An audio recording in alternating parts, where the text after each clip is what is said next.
Bueno, muy buenos días para todas y para todos. Hablando con el padre Benjamín, me invitó a participar en este espacio compartiendo lo que ha sido la experiencia que hemos llevado en Bogotá desde hace 2 años y medio de construir un nuevo plan de evangelización de la arquidiócesis. Y lo que les voy a compartir a continuación son esos aprendizajes que hemos hecho a lo largo del camino. El plan, lo hemos llamado el Plan E, y así se ha presentado y se ha difundido el Plan E, y se encuentra en este momento, después de haber sido presentado el documento global del plan en la fiesta de Pentecostés, el 19 de mayo, estamos en la construcción de los procesos concretos, de los programas, proyectos y actividades que se van a realizar durante el año entrante. La fecha que nos hemos puesto para ponernos ya en marcha será el 1 de diciembre de este año, y estamos entonces ahí en esa fase final de poder traducir pues toda la reflexión, el discernimiento que se ha hecho de manera participativa en unos programas, en unos proyectos muy concretos que involucren a toda la arquidiócesis de Bogotá. Bogotá es una ciudad de 8 millones de habitantes y está actualmente organizada de manera eclesiástica en 4 diócesis: la diócesis de Soacha, la diócesis de Fontibón, la diócesis de Engativá y la arquidiócesis de Bogotá, que sigue siendo la mayor parte de la ciudad. Por eso hacemos referencia a más o menos de 4,5 millones de habitantes que abarcarían la población en medio de la cual pues peregrina la arquidiócesis de Bogotá. Y pues ya los otros aspectos explicativos los haré en el momento. Al iniciar el proceso de elaboración e implementación de un nuevo plan de evangelización para nuestra arquidiócesis, expresamos nuestro anhelo para vivir este camino de manera semejante al acontecimiento que nos narra el pasaje de los discípulos de Emaús en el Evangelio de Lucas. Quiero hoy hacer una relectura del camino recorrido a la luz de algunas categorías que nos aporta precisamente este pasaje del Evangelio: el camino, el diálogo entristecido, la palabra que interpela, la mesa compartida, la apertura de los ojos y el ardor del corazón, el regreso y el diálogo testimonial. Una relectura con la intención de compartir con todos las implicaciones que hemos ido viendo y aprendiendo del desafío de implementar una nueva evangelización desde el contexto de la planeación de la evangelización en una arquidiócesis. En primer lugar, nos referimos al camino.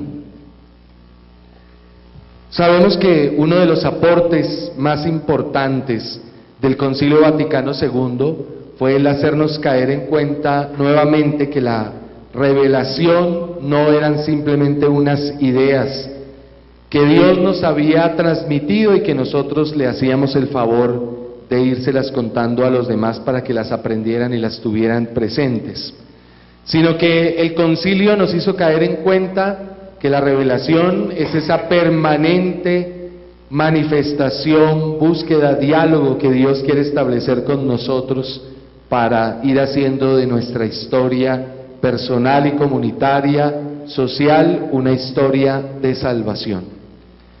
Y por supuesto que ponernos en camino para construir un nuevo plan de evangelización que responda a las expectativas por lo menos de los 4 millones de católicos presentes en la arquidiócesis de Bogotá, que conformamos el pueblo de Dios de la arquidiócesis de Bogotá, pues nos ha permitido reconocer esa condición histórica a través de la cual el Señor actúa y a través de la cual lleva a cabo sus procesos.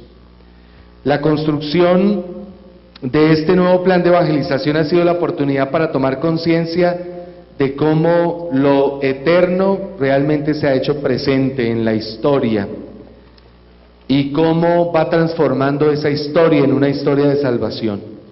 Pero también nos ha permitido tomar conciencia de la complejidad de lo histórico, de sus debilidades, de su contingencia, y de la manera como eso histórico ha venido siendo transformado por la presencia de Dios que conduce a su pueblo, para hacer de esta historia una historia de salvación.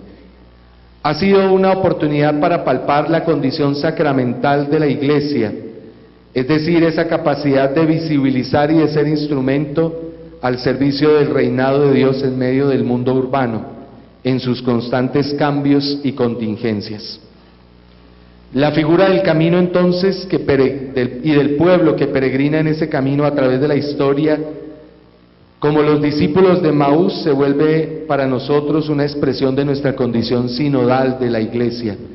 Recordemos, la palabra sinodal significa caminar juntos, y hablamos de que la condición sinodal de la Iglesia, es decir, esa condición de ser un pueblo que camina, que hace camino juntos, y hemos podido realmente vivir y experimentar esta realidad. La fuerza de esta condición histórica se ha aumentado porque estamos celebrando en la Arquidiócesis de Bogotá los 450 años de su existencia, y es una gran alegría compartir con ustedes esto. 450 años de acción evangelizadora, de presencia, y que hemos querido vivir en un año jubilar que se declaró en toda la arquidiócesis, y que nos ha permitido en su primera etapa hacer una memoria agradecida del pasado, una mirada con esperanza hacia el futuro, pero sobre todo hacia el presente, para tomar conciencia de los compromisos que hoy tenemos que asumir. Además, esta celebración de los 450 años también está enmarcada en lo que fue el fruto del proceso diocesano del sexto sínodo arquidiocesano que vivimos entre 1989 y 1996, donde a lo largo de tantos años trabajamos, investigamos por conocer la ciudad, salimos a recorrer la ciudad, la aprendimos a querer como evangelizadores y como ciudadanos, y a lo cual pues yo le debo mi gusto, mi interés por todo el tema de la evangelización en la ciudad. Y es interés que después fue moldeado precisamente por la oportunidad de estar aquí compartiendo en México en mis estudios con quienes también estaban trabajando en el espacio de pastoral urbana. Todas estas circunstancias nos han permitido reconocer y comprender mejor pues todas las necesidades que tenemos. Nos ha permitido comprender la contingencia de la historia, las dificultades, la complejidad, pero también cómo el Señor realmente conduce a su pueblo en medio de esa historia. Con realismo hemos recorrido un camino que nos ha permitido reconocer nuestra condición histórica, nuestra referencia a un patrimonio heredado, porque no somos los primeros, que agradecemos y tenemos en cuenta. Nuestra responsabilidad como constructores del presente y del futuro de nuestra ciudad y de nuestra iglesia, pero sobre todo hemos alimentado nuestra fe y esperanza en la presencia misericordiosa de Dios que conduce a su pueblo, jalonando la historia de nuestra región capital hacia la plenitud de la vida por medio de su Hijo encarnado, Jesucristo el Señor, y de su Espíritu Santo. Segundo momento, el diálogo entristecido. Así como los discípulos por el camino de Emaús hablaron con aire entristecido de lo sucedido en Jerusalén, así los miembros del pueblo de Dios, con ocasión de los distintos talleres realizados en la Gran Consulta, se programaron 4 talleres en todas las parroquias, en todos los movimientos, organizaciones, sindicatos, organizaciones de base, y realmente pudimos generar todo un proceso de consulta de más de 800 espacios de encuentro, que fueron ocasión pues para que se manifestaran las preocupaciones, las esperanzas, las inconformidades, los anhelos de cambio que estábamos percibiendo. Muchos han sido los problemas identificados, los reclamos, las peticiones manifestadas que nos han permitido reconocer la manera como estamos viviendo nuestra condición bautismal y cómo estamos llevando a cabo nuestra vida en esta época de cambios. Junto a los signos de esperanza, identificábamos los aspectos que requieren una conversión, tanto en la vida de la ciudad como en la vida eclesial, y hemos reconocido algunas situaciones que queremos compartir. La primera de ellas es el desbordamiento y el desfase. Los diálogos realizados en la consulta nos señalan una situación de desbordamiento de las necesidades de evangelización en medio del mundo contemporáneo frente a la oferta de actividades misioneras y pastorales que realizamos. Los problemas sociales nos desbordan. La falta de una auténtica iniciación cristiana y de una formación permanente nos desborda. No alcanzamos a reconocer todo lo que podríamos y deberíamos estar haciendo. Y además muchas de las actividades no entran en diálogo real con las situaciones y los contextos en los que se realizan, generando así en los evangelizadores una sensación de frustración y un echarse para atrás hacia escenarios más tranquilos y seguros donde creemos poder tener más control de la situación, como por ejemplo el sacramentalismo, el asistencialismo, el espacio de la religiosidad popular, escenarios que hoy nos sentimos llamados a transformar.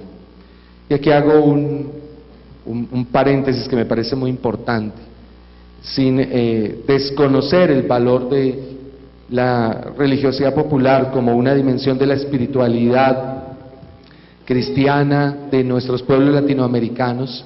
Eso no está en duda.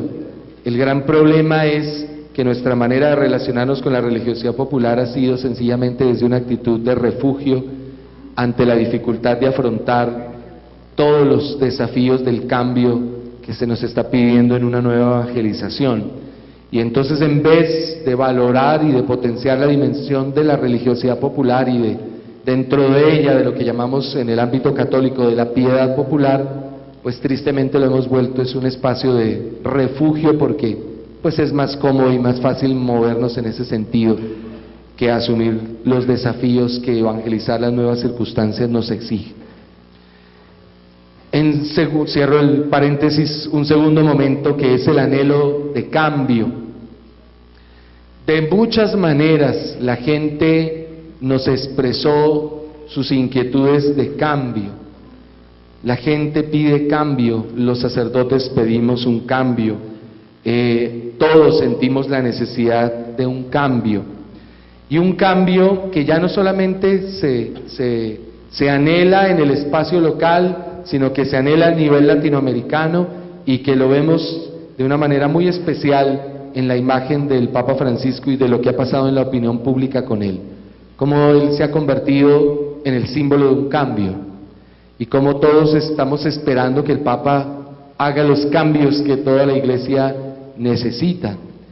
Y es indudable la fuerza del clamor y de un grito que todos estamos elevando desde el fondo de nuestro corazón, de decir: necesitamos cambiar las cosas en la vida de la Iglesia. En tercer lugar, en ese diálogo entristecido se habló del alejamiento y de las heridas. Como lo señalaba el Papa Francisco en Río de Janeiro a los obispos del Brasil, son muchos los que se han distanciado de la Iglesia con heridas generadas en la vida eclesial por un maltrato de situaciones de exclusión, de mal manejo de las situaciones. Son muchos los alejados porque, a pesar de identificarse con los valores evangélicos, sin embargo, no hallan un lugar en la Iglesia para ellos. No encuentran un lenguaje más claro para hacerse interlocutores, y por el contrario han empezado a identificar la Iglesia con algo del pasado, incapaz de responder a las nuevas situaciones que el mundo vive. Los encuentros, los talleres, gracias a Dios, fueron un espacio para que todo el mundo expresara sus heridas, sus dolores, sus reclamos, donde la gente pudo decir cuántas veces tomó iniciativas y desafortunadamente no vio el respaldo de los párrocos, de los sacerdotes, de los mismos laicos, sino que por el contrario se vieron marginados y excluidos. Fue la oportunidad de reconocer todos los errores en el mal ejercicio de la autoridad y en la falta de liderazgo por parte de nosotros los ministros ordenados. Un Cuarto aspecto de ese diálogo entristecido lo vemos al hablar de lo que llamo yo los círculos viciosos de la vida eclesial. El desfase y el desbordamiento han generado muchos círculos viciosos, prácticas o estilos de comportamiento no suficientemente conformes con el Evangelio, o sencillamente insuficientes, pero a los cuales nos hemos acostumbrado sin buscar respuestas alternativas que nos hagan superar las ambigüedades que se han generado. Y la tolerancia se ha vuelto en muchas ocasiones complacencia con situaciones no evangélicas, con el simple argumento de esperar o de no cambiar las cosas para no incomodar a la gente. Como por ejemplo la privatización de los sacramentos, las prácticas de mercadeo con la religiosidad popular, los procesos de iniciación cristiana incompletos o sometidos a ciertas circunstancias, al margen de un criterio evangélico. El ejercicio de la autoridad como autoritarismo, el clericalismo, la falta de transparencia en la administración de los bienes eclesiásticos, la falta de inculturación de los procesos evangelizadores. Nos acostumbramos a un sistema de comunicación que en realidad no cumple con su objetivo y con ciertos protocolos de funcionamiento de nuestra estructura eclesial que no reflejan ni crean la comunión.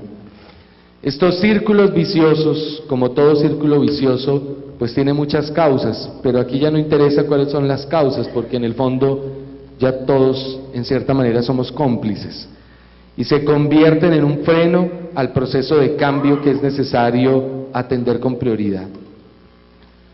Otro aspecto del diálogo entristecido lo llamo yo las marcas de lo urbano.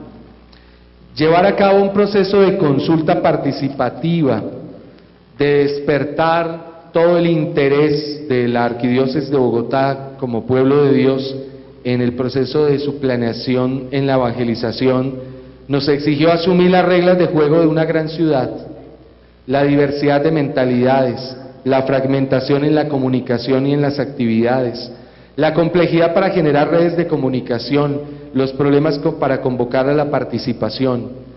Los horarios no siempre servían para unos, los costos de los desplazamientos afectaban a otros, pero igualmente muchos fieles de buena voluntad supieron salir adelante de las dificultades y recorrer el camino. Fue necesario diversificar las formas de participación a las múltiples situaciones de la ciudad y del campo, porque la Arquidiócesis de Bogotá también está presente en 11 municipios rurales hacia el oriente de la ciudad, ¿no? Y se diversificó a través de talleres locales, de reuniones generales, de consultas por internet, de encuestas. La percepción de los fieles sobre el proceso de construcción fue supremamente fragmentada, porque la gente participaba en un taller y decía, pero ¿qué pasó con el plan? Y no nos volvieron a convocar. Pero cuando estamos hablando de 256 parroquias y a lo largo de toda la ciudad, pues no siempre hubo ese poder de convocación o la constancia, y entonces la gente solo se quedaba con los pedacitos del momento en que había colaborado sin estar presentes en todo un itinerario, que no lo facilitaba precisamente las circunstancias de muchas personas, unos por descuido y responsabilidad, otros aunque tenían buena voluntad, sin embargo los compromisos de la vida de la ciudad no les permitían participar.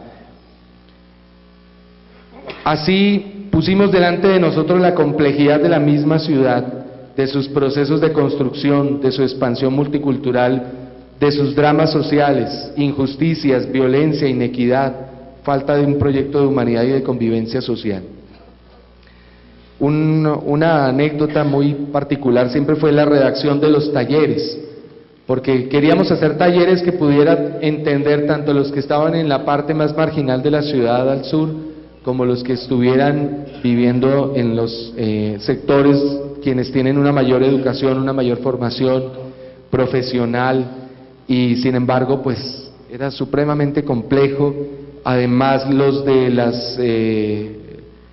los talleres para los 11 municipios rurales pues nos exigían, no, ese lenguaje no se entiende, pero si poníamos unas palabras para ese lenguaje entonces no nos entendían en el otro lado, y pues en medio de todas esas circunstancias fuimos saliendo adelante, construyendo más o menos un lenguaje común. Otro aspecto de ese diálogo entristecido lo vemos en la mirada, lo que llamo yo la mirada posmoderna, pero la práctica tradicional. Nos hemos encontrado en la gente y sobre todo en los hermanos presbíteros una mirada supremamente posmoderna, es decir, fragmentada, superficial, no analítica, no sistémica. En los talleres la gente respondía únicamente describiendo cosas, pero cuando se pasaba a hacer preguntas de análisis, qué dificultad para que la gente analizara las cosas. Nuestro arzobispo dice de una manera muy simpática, es que vivimos en el tiempo del Twitter, y entonces la gente solo entiende lo que le alcanzan a decir en 140 caracteres. Y entonces uno dice, pues mandémosle 2 Twitter para que sean 280 caracteres, pero son incapaces de relacionar el primero con el segundo.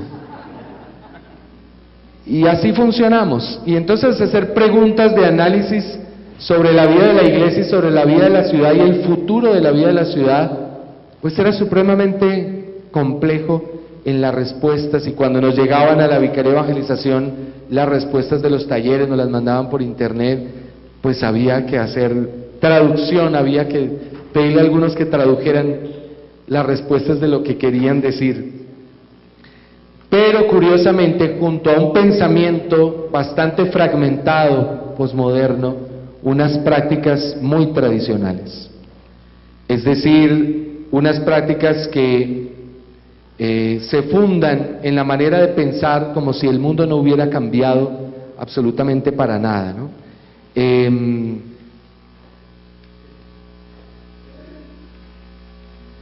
Reconocemos las prácticas tradicionales en cuanto están organizadas como si todos en la sociedad fuéramos católicos, como si el lenguaje empleado no necesitara diversificarse ante la multiplicidad de interlocutores, como si la religión siguiera siendo el centro y el referente de la vida social y personal, y como si nada hubiera cambiado en los últimos años. Y entonces ahí seguimos encontrándonos con esa complejidad que llevamos en nosotros mismos, ¿no?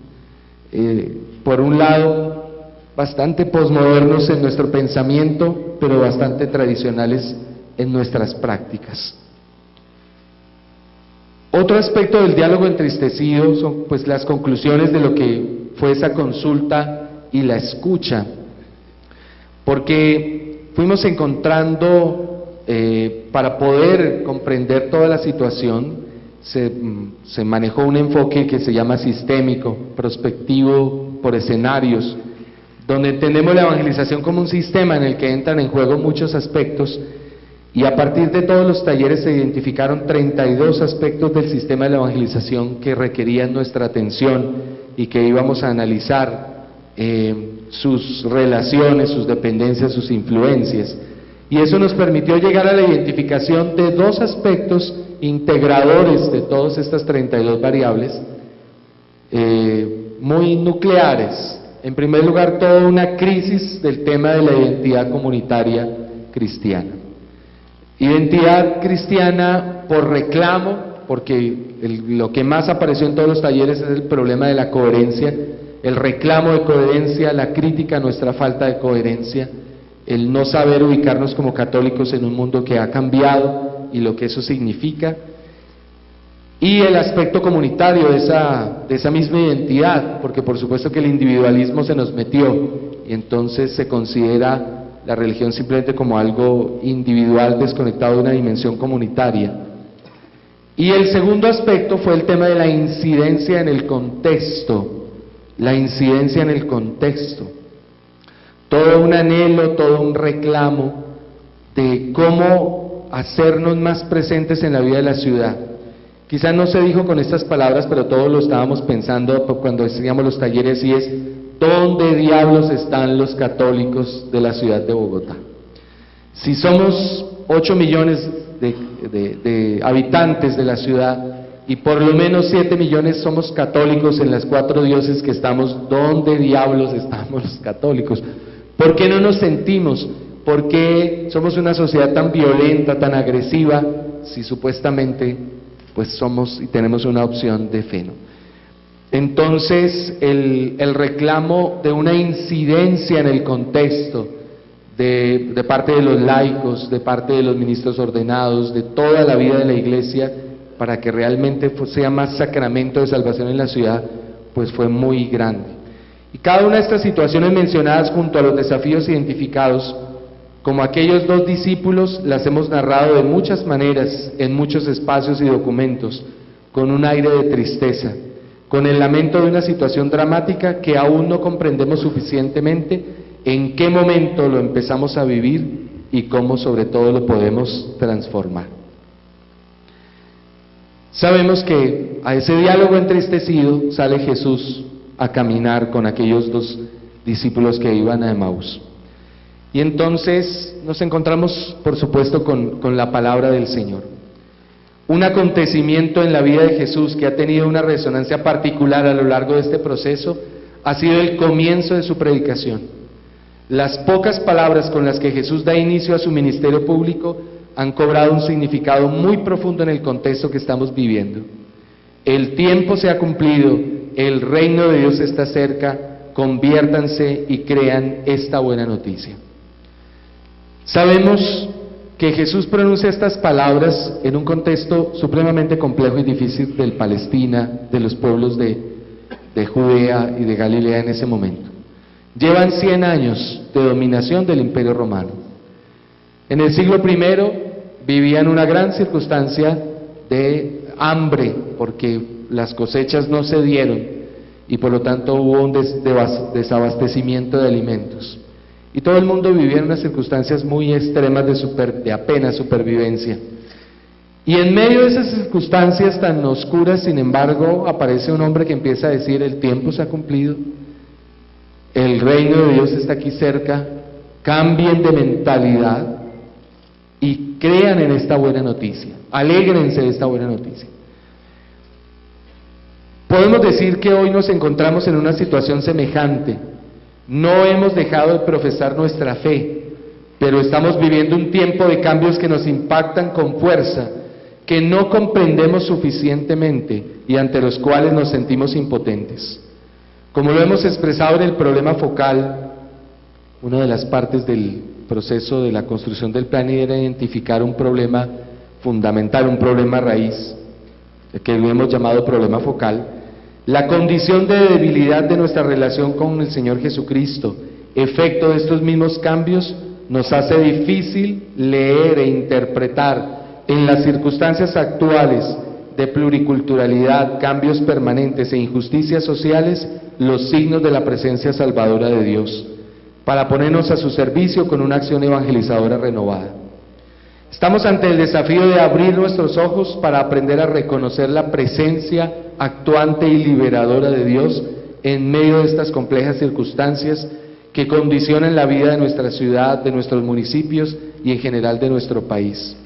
La ruptura entre la fe y la vida cotidiana, reconocida en la consulta, el reduccionismo de la identidad cristiana a una simple recepción de los sacramentos, la disociación entre el ser católico y practicar la religión, o entre creer y pertenecer a la Iglesia, así como la propagación de una religiosidad popular entendida solo como simple dinámica de supervivencia en medio de las dificultades de la vida, o de una espiritualidad providencialista, han demostrado la difusión y expansión de una imagen del Dios cristiano y de lo que significa ser creyente muy distante de la que Jesucristo nos enseñó. Una imagen más asociada a un Dios lejano de la historia personal y social, a un Dios intimista y distante, a un Dios que no es el Dios de la historia, como la revelación judeocristiana nos lo ha enseñado a reconocer.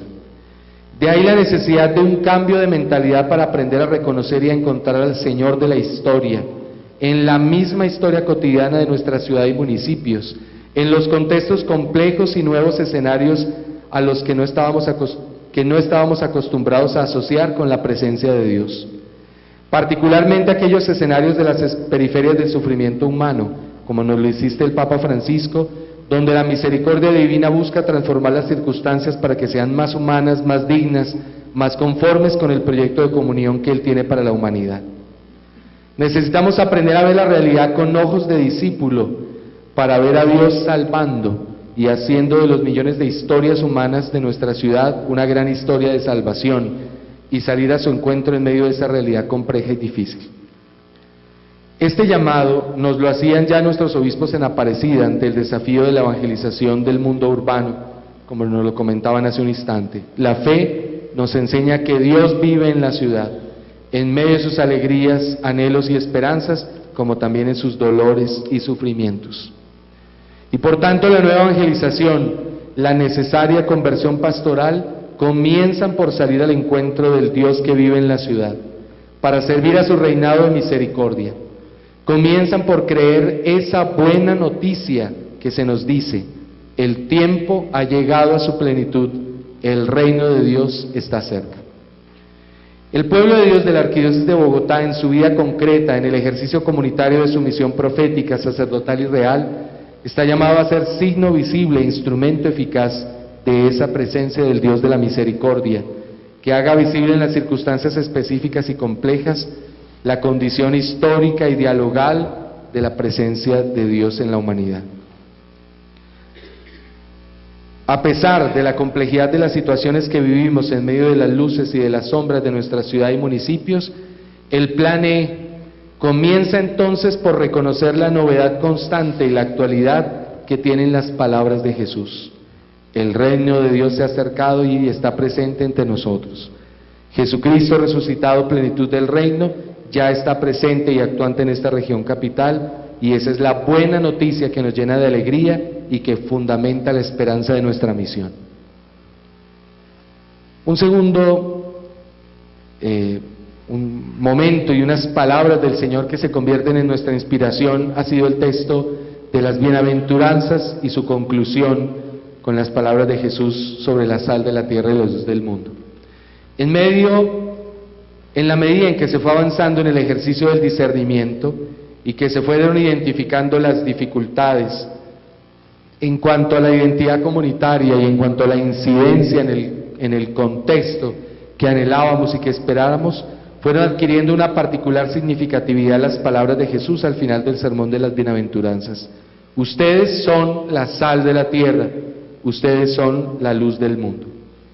En estas imágenes propuestas por Jesús, veíamos la expresión de la problemática global que habíamos identificado, así como del ideal que estábamos buscando, una identidad cristiana y eclesial, pero que se proyecta en el contexto, que haya su plenitud en existir para servir a otros, bien sea por dar discretamente un sabor particular a sus vidas, o porque con su brillo significativo ayuda a que otros vean el camino, lo recorran y de alguna manera den gloria a Dios. Una identidad comunitaria que resplandece como una ciudad en lo alto y que se convierte en faro de referencia para los viajeros, en punto y en casa de acogida en el camino. También las imágenes nos ayudaban a ponerle nombre a nuestros problemas identificados. Hay circunstancias que estamos viviendo en las que nos parecemos a la sal que perdió su sabor. Y aunque estemos presentes y hagamos muchas cosas, nuestra vida no es significativa. No interpela, no interroga, no abre la esperanza, no es signo de la Pascua de Cristo. Así como hay ocasiones en las que nos hemos escondido como la lámpara debajo de una cubierta, a pesar de tener mucha luz para compartir e iluminar. No proyectamos nuestra vida espiritual, nuestra riqueza interior sobre la vida de nuestra ciudad y municipios, sino que la guardamos para nosotros, para nuestros espacios seguros, dentro de los que nos hemos acostumbrado a movernos. Un detalle que nos incomoda con frecuencia es que Jesús hizo esta afirmación de una manera indicativa. Ustedes son.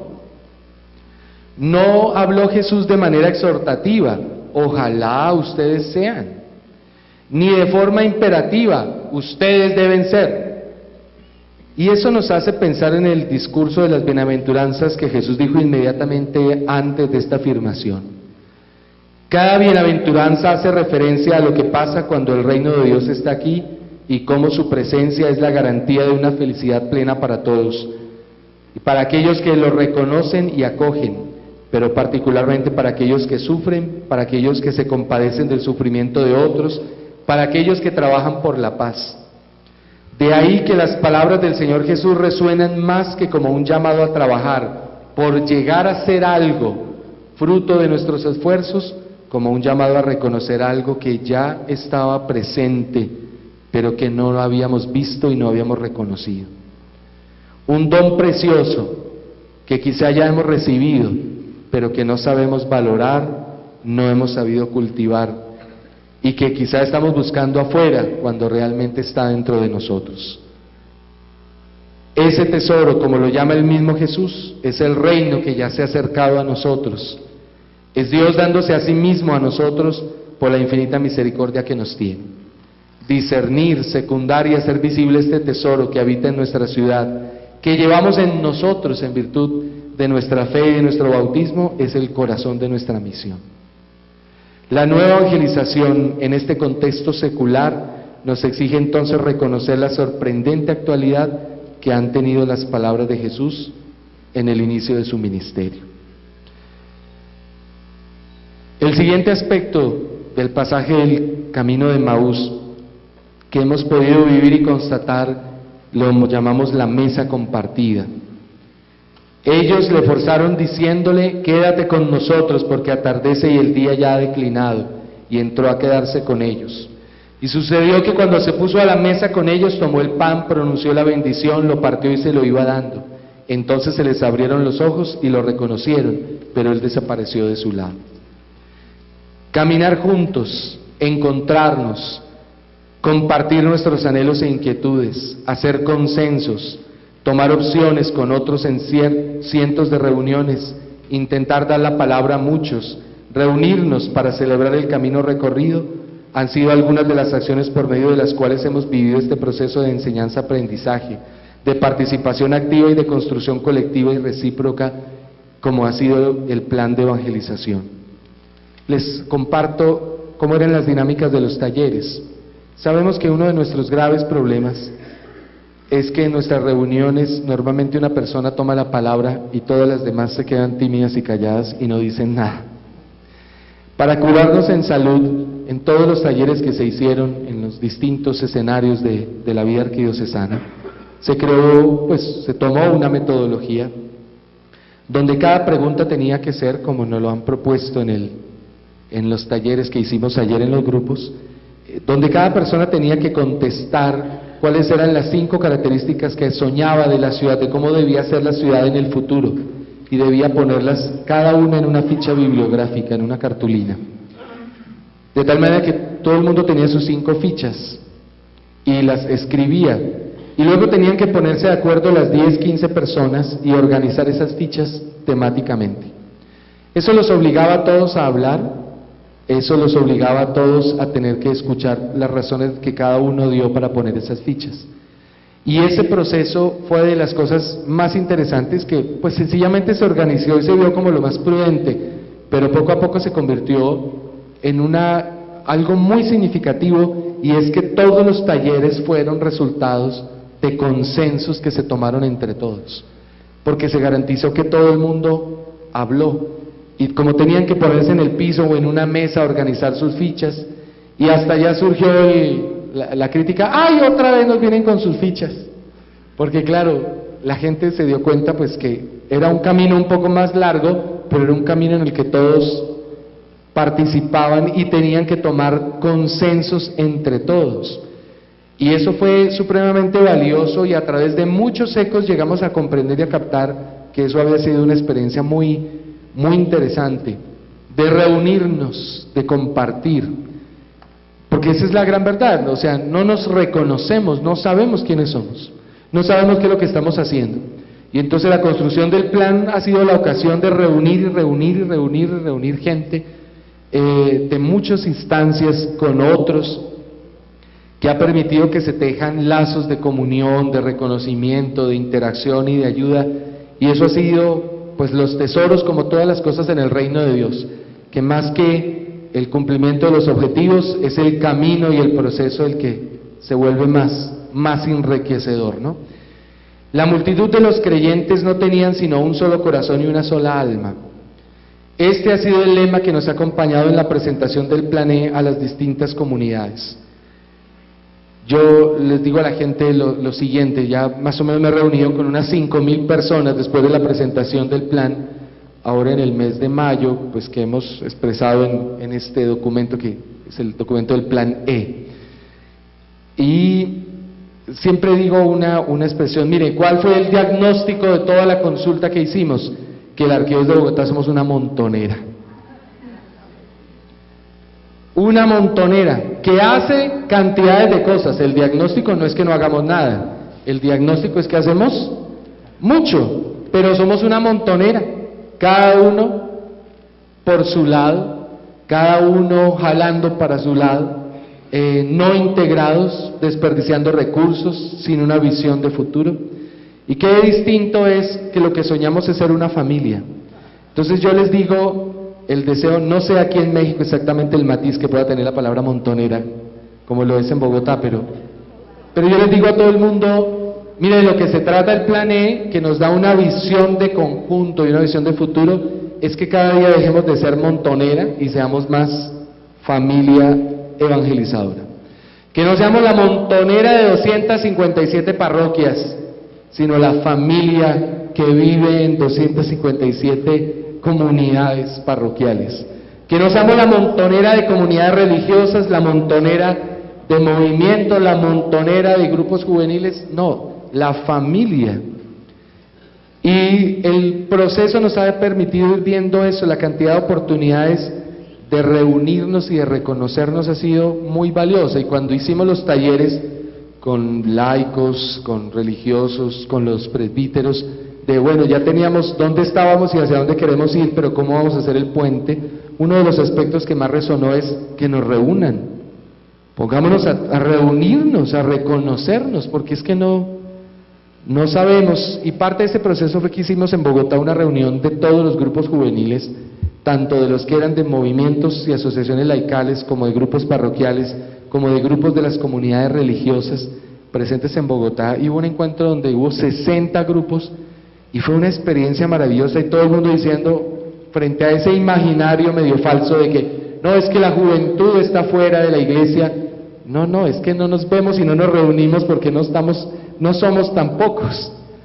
Y fue una experiencia increíble porque nunca se había hecho en Bogotá una reunión de todos los grupos juveniles que habían, y de crear entonces alianzas, compartir juntos, y soñamos con eso, que todo se vuelva una red de interacción.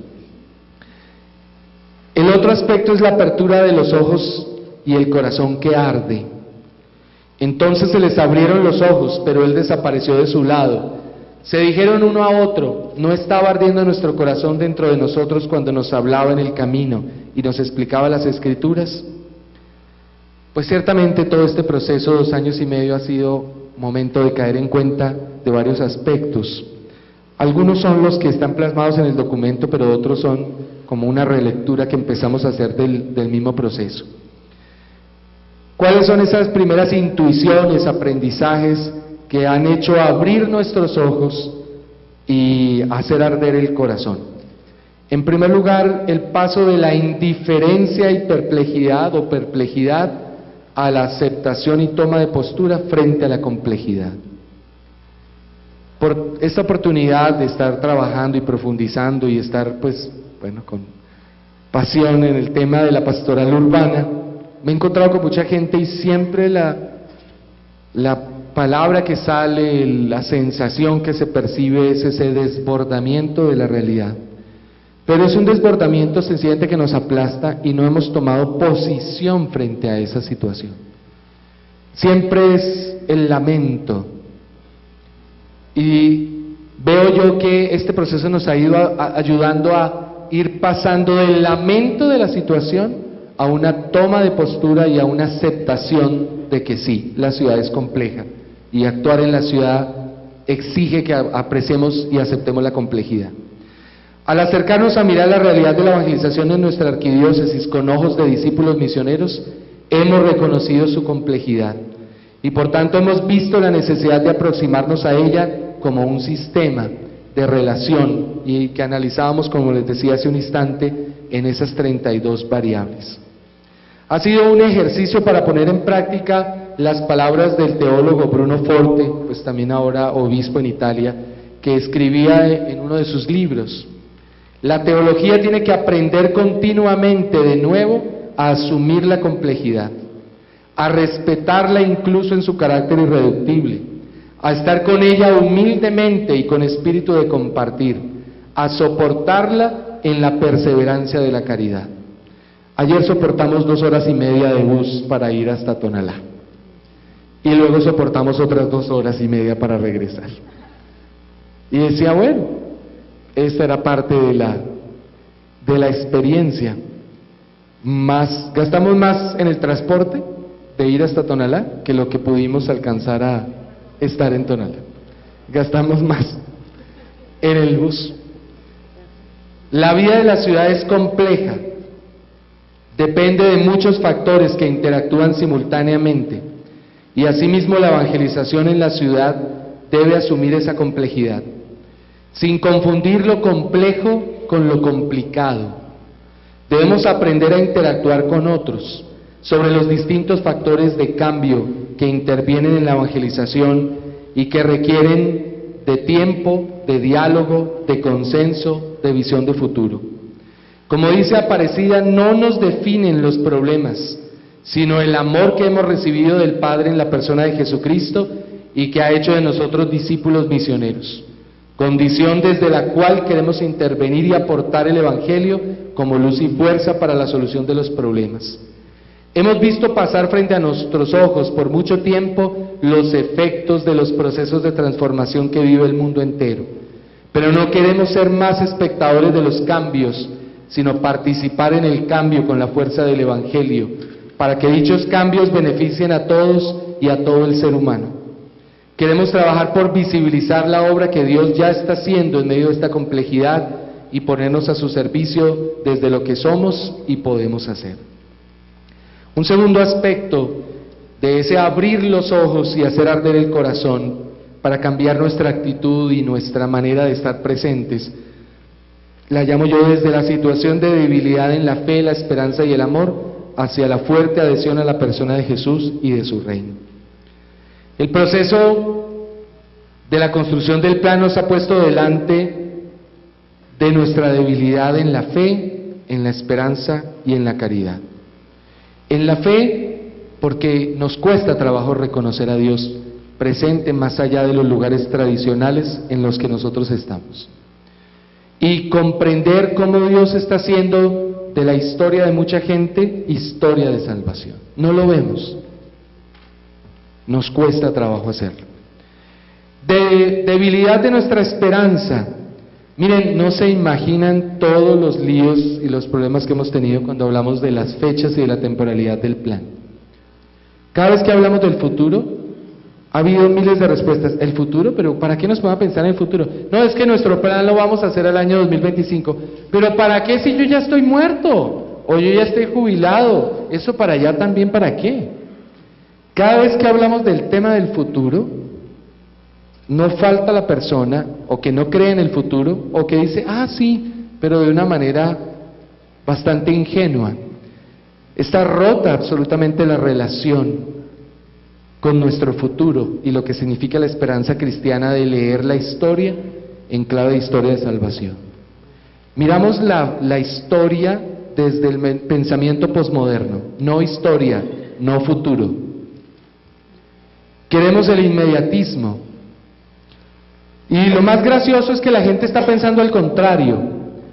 Yo participando en las discusiones con los hermanos sacerdotes, pero ¿para qué nos vamos a poner un plan pastoral al año 2025? Eso es demasiado tiempo, eso tiene que ser más cerca. ¿Para qué? Además yo ya voy a estar jubilado. Al mismo tiempo me invitaron a mí una de las alcaldías. Bogotá está dividida en 20 localidades que se llaman alcaldías menores. Y una de esas alcaldías menores, que se llama Chapinero, estaba haciendo su plan de desarrollo y se llama Chapinero 2030. Y estaban haciendo un análisis prospectivo de la misma metodología que nosotros usamos, de la perspectiva por escenarios, sobre cómo querían construir los factores de cambio para llegar a un Chapinero 2030. Y todo el mundo estaba trabajando en pensar en Chapinero 2030. Y yo saliendo de la reunión, de hermanos que me decían, pero ¿para qué 2025? ¿Cómo se le ocurre a 2025? Si yo ya estoy jubilado, ¿para qué? Un padre me hizo una expresión diciéndome, ¿pero 2025? ¿Pero cómo? Si a mí me cambian en 6 años. Le decía, padre, pues es que usted lo cambien y luego vendrá otro y seguirá trabajando en eso. Pero eso es en el nivel de los hermanos presbíteros, pero igual un escepticismo frente al futuro, una incapacidad de ver un plan pastoral más allá de un año, una dificultad para entender que evangelizar no es hacer un cronograma de actividades. Pero si es que ¿para qué más plan si yo ya tengo aquí mi plan? Primeros sábados, curso prematrimonial, segundos sábados, catequesis de adultos. No, eso es un cronograma, eso no es un plan. Entonces, hay una debilidad muy grande en el tema de la esperanza. Y en el tema del amor, ni se diga, nos hemos creído lo que el mundo piensa y es que no tenemos la capacidad de amar. Y tristemente le hemos creído más al mundo que a la palabra del Señor, que nos dice que hemos sido creados por amor y para el amor. Y eso hace que nuestra caridad se viva con fragilidad, que no se sueñe en una capacidad de construir relaciones y de generar realmente vida de comunión, porque parece algo imposible. Un signo muy claro de eso, pues por supuesto que es el tema de la cantidad de parejas en unión libre, que no creen que sea posible amarse verdaderamente y por eso prefieren permanecer sin unión. O los que sencillamente ya no creen en hablar del matrimonio, porque ¿para qué si eso no es cierto ni es posible? Construir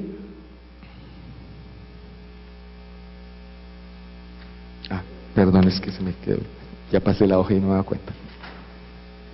Estas situaciones de debilidad, leídas con tristeza, las hemos visto como con una nueva luz, que viene de la certeza de la presencia y de la obra de Dios en esta región capital.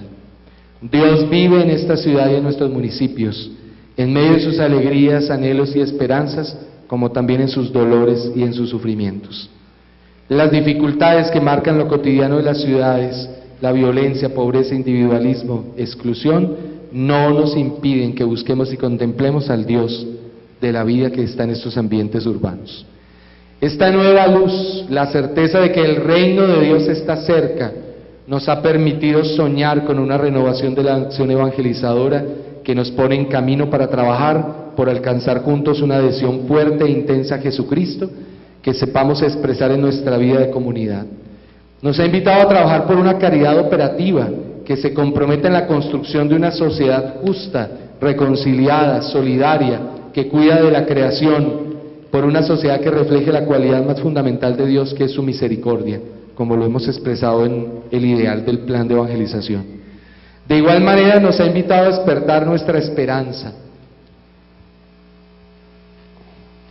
Queremos mirar con ojos de fe hacia nuestro futuro, con el corazón lleno de alegría, sin el escepticismo, los temores y tristezas que se difunden en el tiempo presente. El nuevo plan de evangelización se inserta en este dinamismo de la esperanza cristiana que nos lleva a reconocer cómo el ideal futuro anhelado que hemos discernido como la voluntad de Dios para nuestra arquidiócesis y que se constituye como una promesa de Dios, de alguna manera no siempre evidente a los ojos, ya está dándose en el presente, y por lo mismo se convierte en una esperanza fiable, gracias a la cual podemos afrontar nuestro presente, seguros de que la meta que nos espera justifica los esfuerzos y sacrificios del camino, como nos lo decía el Papa Benedicto en su encíclica sobre la esperanza. La esperanza nos lleva entonces, por un lado, a la contemplación de Dios en el mundo, en medio de sus luces y sombras, pero por otro lado nos lanza desde nuestra condición limitada al compromiso creativo con el futuro anhelado, al trabajo abnegado, a la conversión, a la profecía, a la resistencia, al riesgo, al acompañamiento, hasta encontrar los caminos necesarios que contribuyan a la realización de los planes de Dios. De esta manera, lo que era un horizonte oscuro, la palabra de Dios, la fe, el discernimiento comunitario, nos lo ha hecho ver con otros ojos, de tal manera que arde nuestro corazón y esperamos contagiar a todos con este espíritu de renovación. Me salto una última parte donde hablamos del tema de la comunicación. El tema de la comunicación es gravísimo. no sabemos comunicarnos entre nosotros. Y uno de los grandes aprendizajes ha sido la necesidad de generar toda una red de comunicación que hemos venido haciendo. Ya en la Vicaría de Evangelización tenemos una red de 12.000 correos de internet a los cuales le estamos mandando toda la información y esperando que ellos a su vez se la envíen a otros. Estamos creando una red de personas de cada parroquia y de cada instancia de la ciudad con la que nos reunimos mensualmente y que llamamos la red de los animadores de la evangelización, para poder llegar a conformar unos protocolos de comunicación que nos funcionen, porque si queremos dejar de ser montonera y pasar a ser familia, hay que crear redes de comunicación, y el gran problema es nuestra incomunicación. Más cuando todo el protocolo actual de la comunicación es, hay que hacer esto, hay que hacer aquello, hay que hacer esto, y entonces todo eso se mete en un papelito y se le mete en una bolsa, y cuando los padres, los párrocos vienen a reunión, cada uno se lleva su bolsita, y adivinen qué pasa con la bolsita. Llega él y la pone en su mesa de noche o por allá en el comedor mientras estaba tomándose las onces, y hasta ahí llega la comunicación. Entonces, nosotros ya estamos mandándole comunicación a los párrocos. Cuando tenemos una reunión, les mandamos la comunicación a todos los laicos que sabemos que tenemos en las parroquias para decirle, recuérdele a su párroco que tiene reunión. Yo, uno de los días más felices de mi vida como vicario de evangelización fue cuando recibí una llamada de un hermano sacerdote. Oiga, Jaime, me dijeron que este fin de semana había una reunión, pero es que imagínense que fue uno de los laicos aquí de la parroquia de aquí y a mí no me han avisado nada. Ese día fue uno de los días más felices de mi vida y está funcionando el asunto. Hombre, es que a lo mejor tú cambiaste de correo y no lo tenemos anotado aquí en la Vicaría de Evangelización, entonces qué importante es que actualices tu correo. Eso. Y nos dimos cuenta que estaba funcionando, que la información está fluyendo y que no dependía únicamente del canal de que todo se sepa a través de los padres. Y por supuesto, pues estamos tratando de posicionar el Twitter, el Facebook, que es difícil, porque me toca a mí, entonces yo que no la pasaba eso, entonces ahora ando tomando fotos y manden al Twitter, miren, en esto estamos haciendo esto. Y claro, eso empieza a crear toda una red de comunicación.